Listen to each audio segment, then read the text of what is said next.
Hello everyone, আসসালামু আলাইকুম। আজকে আমি আপনাদের সাথে শেয়ার করব তরমুজের লাড্ডু। খুবই মজার আর একটি ইউনিক একটি রেসিপি। যে কোনো অনুষ্ঠানে বা অতিথি আপ্যায়নে তৈরি করে নিতে পারবেন মজাদার এই ভিন্ন রকমের তরমুজের লাড্ডু। আশা করব আপনারা ভিডিওটা না টেনে শুরু থেকে শেষ পর্যন্তই দেখবেন। তো চলুন দেখিনি আপনারা কিভাবে তরমুজের লাড্ডু তৈরি করবেন। আর এই তরমুজের লাড্ডু তৈরি করার জন্য আমি এখানে একটা তরমুজ নিয়েছি আর তরমুজটাকে কেটে অর্ধেকটা নিচ্ছি। যেহেতু এইটা একটা ছোট সাইজের তরমুজ, তো আমি অর্ধেকটা নিয়ে নিচ্ছি। প্রথমে এই তরমুজ থেকে কেটে বিচিগুলো ফেলে দিতে হবে। তারপরে ছোট ছোট করে কেটে নিচ্ছি, বিচিগুলো ফেলে দিচ্ছি। তো এখানে সবগুলো বিচি ফেলে দিয়েছি।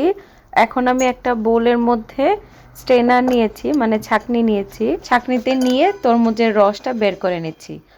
আপনারা চাইলে ব্লেন্ডারে নিয়েও কিন্তু ব্লেন্ড করে নিতে পারেন। অনেকের বাসাতে কিন্তু ব্লেন্ডার থাকে না, তাই আমি ছাঁকনিতে ছেঁকেই আজকে তরমুজের রসটা নিয়ে নিচ্ছি।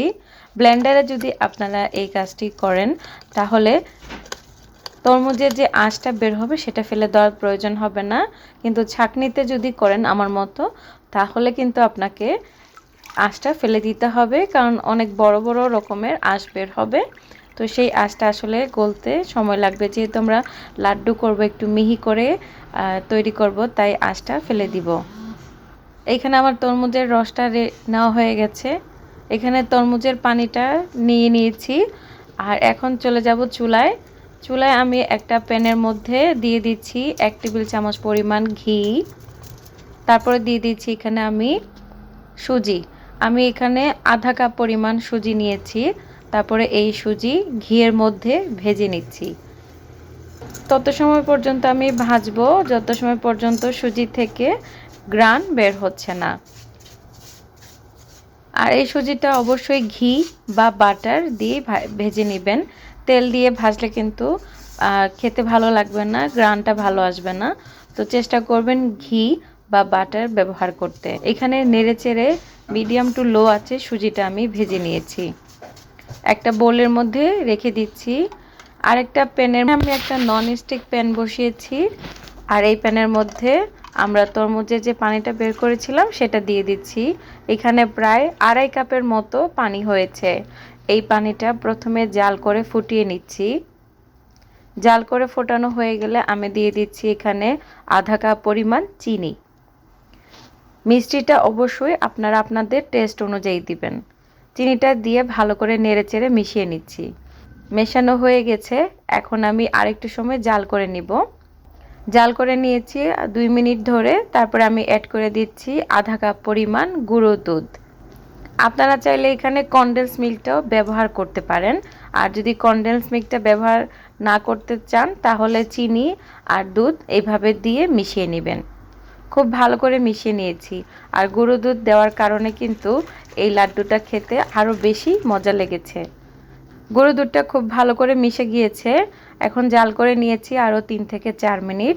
আর এই পর্যায়ে আমি দিয়ে দিচ্ছি 1/4 কাপ পরিমাণ কোকোনাট পাউডার। কোকোনাট পাউডারটা দিয়ে ভালো করে নেড়ে দিচ্ছি।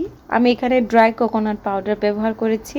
আপনাদের কাছে যদি ড্রাই কোকোনাট পাউডার না থেকে থাকে তাহলে আপনারা ফ্রেশ কোকোনাটটা এরকম গুঁড়ো করে দিয়ে দিবেন। আর এই পর্যায়ে দেখুন ব্যাটারটা কিন্তু আস্তে আস্তে ঘন হতে শুরু করেছে। আর এখন আমি অ্যাড করে দিব আগে থেকে ভেজে রাখা সুজি।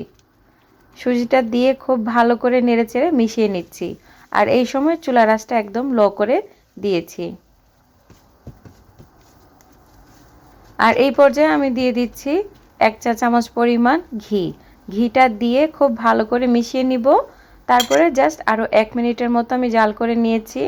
এখন আমি এই ব্যাটারটা উঠিয়ে নিচ্ছি। একদম ঘন হয়ে গেছে আজকের তরমুজের লাড্ডুটা তৈরি করার জন্য।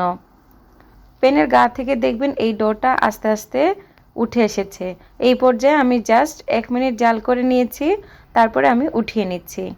উঠিয়ে নিয়ে প্রথমে ঠান্ডা করে নিতে হবে। গরম অবস্থায় কিন্তু লাড্ডুটা বানাতে যাবেন না, তাহলে কিন্তু হাতে লেগে গেলে হাত পুড়ে যেতে পারে। তো প্রথমেই ঠান্ডা করে নেবেন। ঠান্ডা করা হয়ে গেছে, এখন আমি লাড্ডু শেপ দিয়ে দিচ্ছি। আর লাড্ডু শেপ দেওয়ার পরে আমি এই লাড্ডুগুলোকে দুধের মধ্যে কোট করে নিচ্ছি। আপনারা চাইলে কোকোনাট পাউডারের মধ্যেও কোটিং করে নিতে পারেন, বাট আমি আজকের লাড্ডুটা দুধের মধ্যে মানে পাউডার দুধের মধ্যে কোট করে নিচ্ছি। আমি একটু বড় সাইজের লাড্ডু তৈরি করছি, আপনাদের মন পছন্দ অনুযায়ী আপনারা লাড্ডুর সাইজ দিয়ে দিবেন, ছোট বা বড়। তো সবগুলো লাড্ডু এখানে আমার সাইজ দেওয়া হয়ে গেছে। আপনারা চাইলে এই লাড্ডু দুধে বা নারিকেলে কোটিং করা ছাড়াও কিন্তু এভাবেও পরিবেশন করতে পারবেন। উপরে একটু বাদাম ছড়িয়ে দিলে দেখতে কিন্তু সুন্দর লাগবে। আমি আজকে লাড্ডুগুলো দুধের মধ্যেই কোট করে নিচ্ছি।